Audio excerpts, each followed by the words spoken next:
Pengamat politik Roky Gerung kembali berkomentar mengenai konflik di Pulau Rempang. Roky Gerung turut menyoroti pendapat Bahlil Lahadalia yang menyebutkan bahwa terdapat campur tangan asing dalam kasus Rempang. Menurut Roky Gerung, hal itu tidak tepat, sebab menurutnya konflik agraria di Pulau Rempang tersebut merupakan imbas dari ambisi Presiden Jokowi untuk menjadikan infrastruktur sebagai legasi dirinya. Hal itu diungkapkan Roky Gerung dalam channel YouTube Roky Gerung Official pada Kamis 14 September 2023. Jadi ini orang-orang yang sama seperti pada Basir itu, begitu ada hal yang otentik, protes massa itu segala macam, lalu bilang ini ada sponsornya, ini ada provokatornya. Nggak mungkin setiap keadaan itu dicarikan provokator. Jadi dianggap ini puak Melayu ini atau komunitas Melayu ini nggak punya kepentingan di situ. Itu satunya kepentingan Melayu menginginkan hak-hak dasarnya dia itu dilindungi. Bahwa ada kepentingan asing, ya pasti kan ini soal hak asasi manusia. Wartawan asing pasti beredar di situ. Mereka yang pro lingkungan bukan cuma di Indonesia, bahkan yang paling kuat itu ada di Eropa tuh. Pasti mereka ada di situ tuh untuk memantau. Greenpeace pasti ada di situ. Jadi ini bukan soal kepentingan asing yang memanfaatkan, tapi kepentingan asing punya kepentingan dengan problem hak asasi manusia, hak atas lingkungan di Indonesia.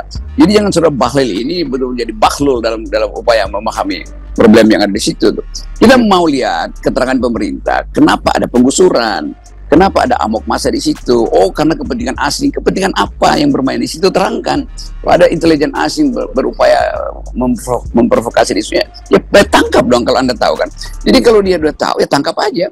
Tetapi ini sekali lagi ini pengalian isu. Seolah-olah nanti akan saya udah bisa bayangin headline-nya nanti, hati-hati masyarakat Melayu, ada kepentingan asing di situ. Maka diadu domba lah antara Melayu dan yang asing misalnya. Ini konyolnya begitu, dan itu terus-terus yang dilakukan oleh pihak pemerintah di dalam setiap upaya atau dalam setiap problem agraris. Di semua tempat pasti begitu. Ini LSM disponsori oleh asing. Ini LSM punya kaitan dengan bantuan luar negeri, maka memprovokasi masyarakat wadas segala macam. Itu kita udah tahu pola itu. Pak Jokowi sendiri kemudian akhirnya menyatakan bahwa masa begini aja urusannya mesti presiden gitu ketika ditanya oleh wartawan. Ini kan menunjukkan memang wah ini mulai nggak jalan nih kabinet ini kalau urusan begini presiden mulai mengeluh gitu. Kok nggak bisa beresin sih masalah ini? Agak aneh bahwa presiden harus berkeluh kesah. Dia tahu dari awal bahwa dia menginginkan dari periode pertama investasi itu jangan dihalangi. Jadi kalau kita lihat seluruh peristiwa ini kan disebabkan karena ambisi presiden untuk menjadikan infrastruktur sebagai legasi dia itu.